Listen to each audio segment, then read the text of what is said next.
ఉద్యోగానికి ఏమిటయ్యా లోటు? మా బాస్ నా పెర్ఫార్మెన్స్ చూసి అబౌవ్ యావరేజ్ అని రాశాడు తెలుసా? నీ పర్సనల్ రిపోర్ట్ నీకెలా తెలుసు? అదేమిటంటే అది కాదు Sridhar. Hello Sridhar. Hello lawyer, how are you? Fine. ఓ నమస్కారం. నమస్కారం. కూర్చోండి. Thank you. Please. Ramayya, coffee తీసురా. వద్దు శ్రీధర్, జస్ట్ తాగాను. రాబర్ట్ వెళ్ళేటప్పుడు మీకేం ఇవ్వలేదా? ఏం లేదే.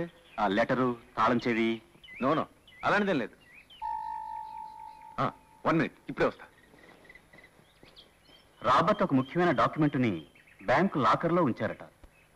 నన్ను శ్రీధర్తో కాంటాక్ట్ చేయమన్నారు. I see. నాకేం తెలియదు ఆ విషయం. లాయర్, ఈ కవర్ ఇచ్చారు. దీని మీద తులసి మై డియరెస్ట్ అని ఉంది.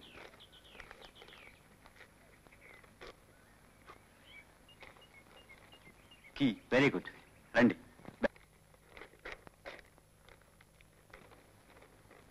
మిస్టర్ శ్రీధర్, నువ్వు నా మాటకు అగ్రీ కానందుకు నాకేం బాధ లేదు. నా మనవరాలను సేవ్ చేసిన రుణం నీకు బాకీ ఉన్నాను. ఆ రుణాన్ని తీర్చుకోవాలి. ఎలా?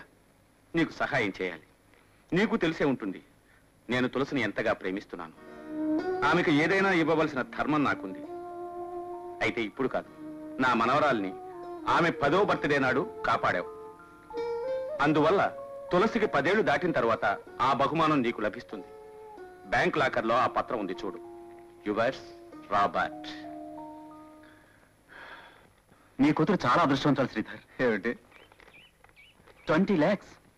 లాయర్, మనుషులకు అదృష్టం డబ్బుతోనే వస్తుందా? ధనం లేదే ఈ ప్రపంచంలో ఏం చేయడం సాధ్యం కాదు. రాబర్ట్ చెప్పినట్టుగా 30 లక్షల క్రిస్టియన్ మిషనరీకి కట్టవలసిన ట్యాక్స్ కట్టమని ఇందులో రాశారు.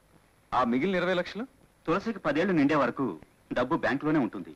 దాని మీద వచ్చే వడ్డీ అనాథాశ్రమానికి వెళ్తుంది. తులసికి 10 ఏళ్లు నిండేలోగా ఏదైనా అఘాయిత్యం జరిగితే ఆ డబ్బు శ్రీకృష్ణ అనాథాశ్రమానికి చెందుతుంది. ఈ పత్రం రాసేటప్పటికి రాబర్ట్కి నా మీద ఉన్న కోపం చల్లారలేదనుకుంటాను. అందుకే ఇలా రాశారు. ఎక్కడుంది శ్రీకృష్ణ అనాథాశ్రమం?